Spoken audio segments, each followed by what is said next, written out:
70 సంవత్సరాల పరిపాలన ఒక లెక్క, ఈ 9 సంవత్సరాలు మోడీ గారి పరిపాలన ఒక లెక్క. దేశ జనాభా 140 లక్షల కోట్లు ఉంటే ఆయన అప్పు మాత్రం 140 లక్షల కోట్లు అప్పు చేసిన ఘనత మోడీ గారిది. ఈ అప్పంతా ఎక్కడ పోయింది? ఈ సొమ్మంతా ఎక్కడ పోయింది? ఈ లెక్క అంతా ఎక్కడ పోయింది?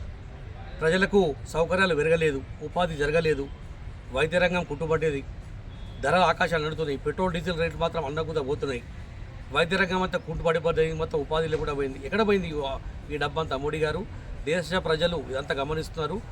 ప్రభుత్వ సంఘాలను అమ్మేస్తున్నారు. ఏ ఒక్క సంస్థను కూడా మీరు ఏర్పాటు చేయలేదు. కానీ దేశ ప్రజలు మాత్రము అప్పుల నిపులకు నూరుతున్నారు. ఇవన్నీ గమనిస్తున్నారు. కేవలం ఉపాధి సంక్షేమము అని చెప్పిన మీరు రవాణాను కూడా ఏ విధంగా ఏర్పాటు చేయలేకపోయారు. ఈ దేశ ప్రజలందరూ గమనిస్తున్నారు. కాబట్టి రాబోయే సార్వత్రిక ఎన్నికల్లో తప్పకుండా మోడీ గారికి తగిన గుణపాఠం చెప్పడానికి ప్రజలు సిద్ధంగా ఉన్నారు. కాబట్టి ఇప్పటి పరిపాలనలో ఏ విధంగా అయితే అభివృద్ధిని నోచుకోకుండా మోడీ గారు అప్పుల పాలు చేశారు, దేశ ప్రజలు గమనించి రాబోయే రోజుల్లో ఈ ఇండియా కూటమికి ఓటేసి తప్పకుండా గెలిపారని కోరుతున్నాము. జై హింద్, జై కాంగ్రెస్.